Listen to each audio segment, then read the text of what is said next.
the recent mass shooting that we saw in Half Moon Bay, tragic shooting there, has put a spotlight on a critically important issue, and that is the just completely substandard conditions that many farm workers in the United States are forced to endure day in and day out as they do the important labor to actually make sure that, those of us living in major cities actually have food to eat. And we are very, very honored to be joined for this conversation by Dr. Ann López, who is the Executive Director of the Center for Farmworker Families. Dr. López, thank you so much for being with us.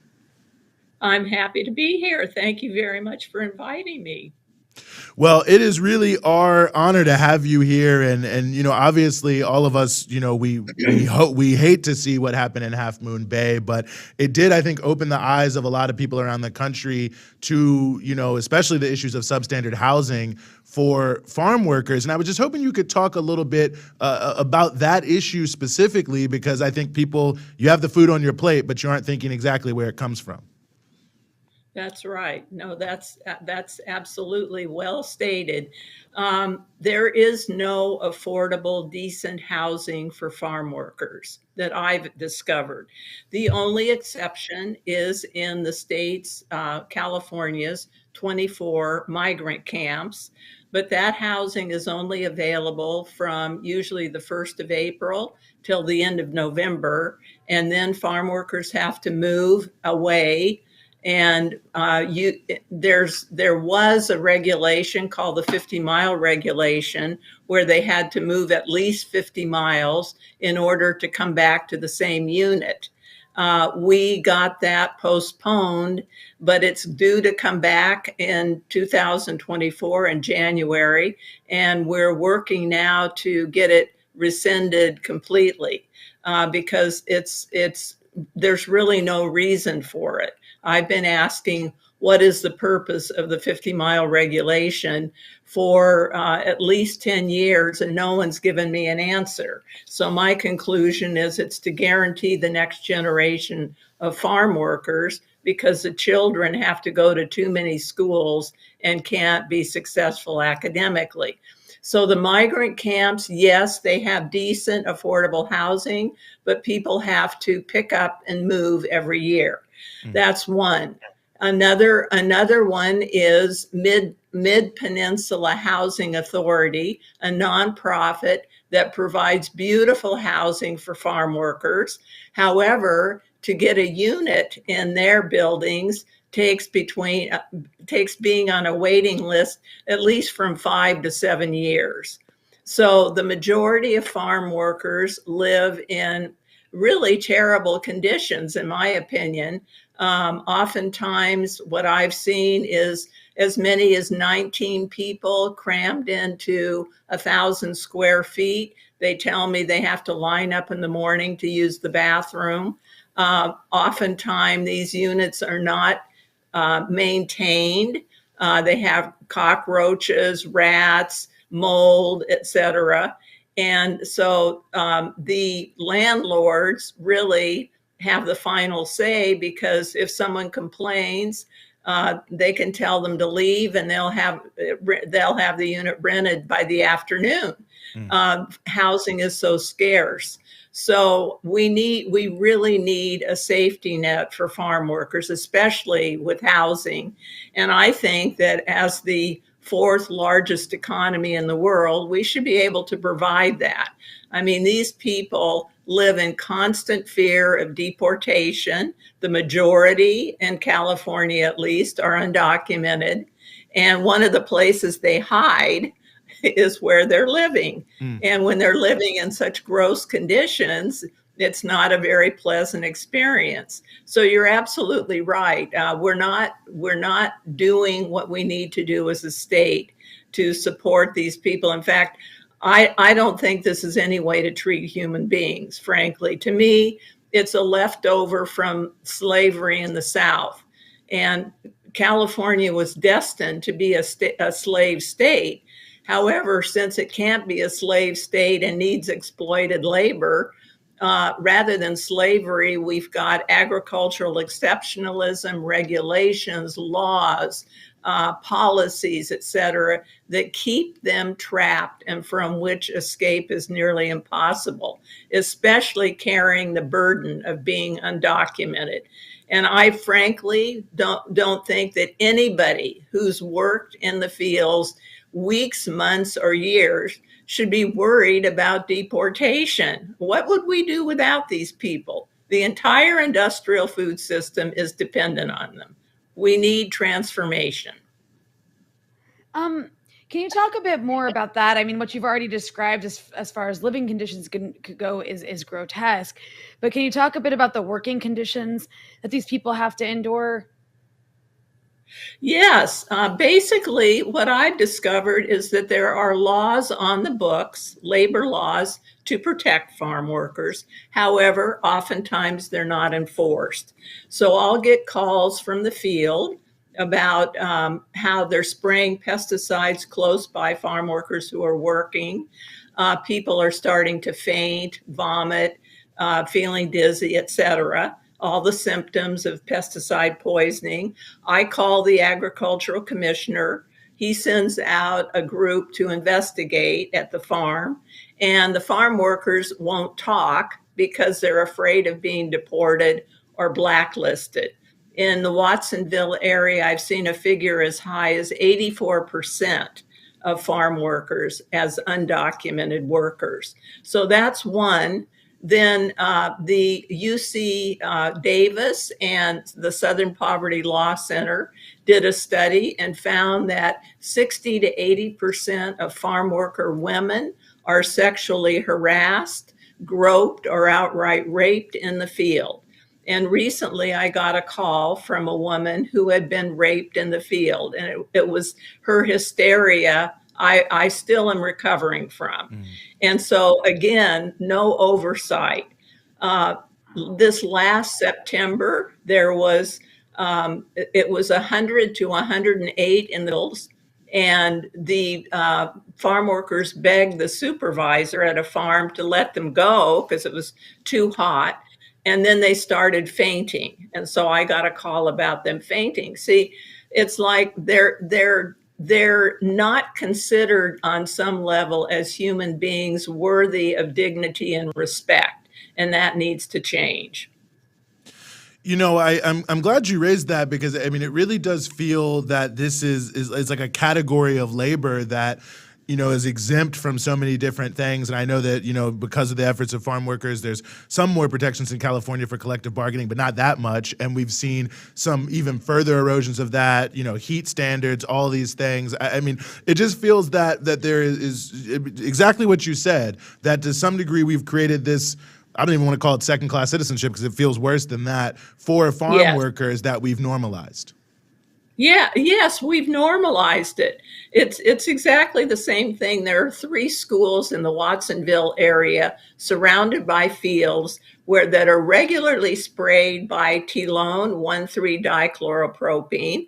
It is a Prop 65 carcinogen, and I meet children of farm workers all the time with various anomalies related to pesticide exposure, cancer, birth defects, ADHD, autism spectrum, learning disabilities. This in the face of their parents wanting them to become educated and out of farm work. They come here mostly for their children, and what gets them in the field in the morning is thinking of their children having a better life. And then they're exposed to these awful chemicals. I mean, we're fighting this right now. We've got a group called CORA, Campaign for Organic Regenerative Agriculture. We want to convert all of Santa Cruz County, to begin with, to organic regenerative agriculture, because that's the only way these children will be protected. And it's amazing to me that it's so common in Watsonville, and yet you don't hear outcries. Now, if this was going on in a wealthy city somewhere, there would be lawsuits, there would be headlines, you can bet it would be a real commotion across the country. But in Watsonville, because these people are poor and exploited, nothing is done. It's just like, oh, well, she goes to Stanford every month for treatment and we give her pills at home kind of thing. Yeah. I'm wondering if you could also just to because it's not that any workers in any industry deserve to be living in conditions as horrible as this or be working in conditions as horrible as this.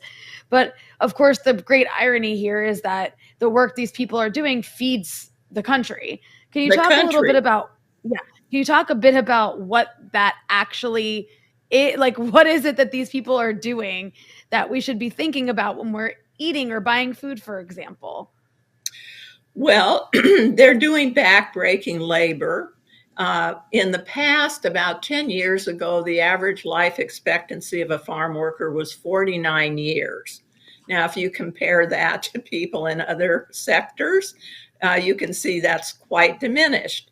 Um, Much of the work will make them disabled for the rest of their life because they're bent over 8 hours a day minimum, sometimes up to 10 hours a day. They live in constant poverty and they don't get paid enough to buy decent food. So the diabetes incidence and also high cholesterol incidence is over the top. We have well, to give you an example, about 3 or 4 years ago, I visited a Oaxacan family and their children were crying. And I asked what was wrong with the children. And they said, they're hungry and we don't have food. And I said, well, why don't you have food? Because we're not working and have no money. And these children were crying and crying for food. And this is, again, within the community, it's normalized. This is how it has to be. And I told him, I said, we're not doing that here. So we called Second Harvest Food Bank, and that afternoon they brought out food for 144 families. And since then, every second Friday of the month, we have what we call a distribution where families can come and get the food they need, clothes, household goods. We have an acupuncturist, masseuse, chiropractor, all forms of service. We've had 3 COVID clinics, but no one is taking care of these people, and somebody needs to make this a priority. So now we're certain that no one is starving, at least. But shouldn't they have priority since they're providing us with food? I mean, my goodness. I always think to myself, it's so interesting to me that the country and so many people are concerned about whether the food they're eating is organic or non-GMO. How about the labor conditions of the human beings behind this food? No one talks about that. They're like an invisible workforce that is just tossed under the rug. When they die, there's no obituaries. You're talking about housing. People have tried to live on the Pajaro River because they have no money for rent. And 10 years ago or so, a gentleman died because the river rose in the night during a storm and he drowned. Another incident was a garage that was freezing cold in the winter that was being rented. And the inhabitants, 2 men, set up a barbecue to warm the garage and died of carbon monoxide poisoning. Now, none of these incidents reached the obituary columns of the newspaper. Why is that? Why aren't farm workers important enough in the community when they do such important bottom line work? I mean, it's like I think about the rich Silicon Valley executives just over the hill who are making, triple digit or 6-digit figure salaries. And they're completely dependent on the food that is harvested by these people, these farm workers. And I just find it very interesting that the entire society is based on the food that's produced, and yet the farm workers are treated so horrifically. This really has to change.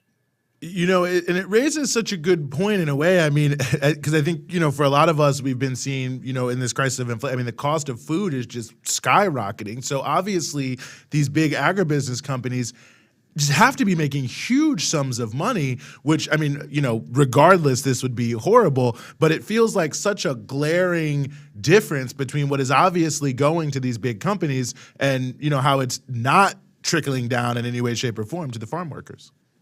Well, that's true. I mean, we've got many millionaire and more farmers or company owners in the Watsonville area that hire farm workers for less than minimum wage.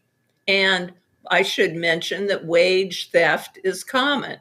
So a farm worker does not have a contract with the employer, goes to work for them for a week, goes to collect their income or their wages, and the employer says, "Go away, or I'll call and have you deported." I mean, this is the kind of thing they experience. Well, sorry, Ronnie, did I cut you off? Well, there was one last thing that I just wanted to get some clarity on, because you briefly referenced this when you opened, and that's about the issue of, you mentioned schools that their children go to and how these schools are used to kind of like trap generations into this sort of farm work. Can you elaborate on that a bit? Well, education is really important to farm workers. They want their kids educated. In fact, in some of my interviews, I talked to a couple of fathers that said, I tell my kids that they either come home from school and do their homework or go with me out in the field and pick and work in the field all day. And they tell me that after a day in the field, the children decide to do their homework. It's an easy one there. But in the school situation is in the migrant camp situation, where if they have to move 50 miles away, then that means that their children in the middle of the year will have to change schools. And many of them fall further and further behind, and they drop out of school and then oftentimes join the gangs in Watsonville or become farm workers themselves. So I see it as a great way to guarantee the next generation of farm workers. And we've fought that now for years. And we've got another fight coming up before January to get rid of this 50-mile regulation. Mm-hmm. Well, Dr. López, where can people find out more about what you all are doing at the Center for Farmworker Families along with your allies? Yeah, you can just go on our website, farmworkerfamily.org. Well, Dr. Ann López, Executive Director of the Center for Farmworker Families, we really appreciate you joining us here on the Freedom Side. Thank you so much for inviting me.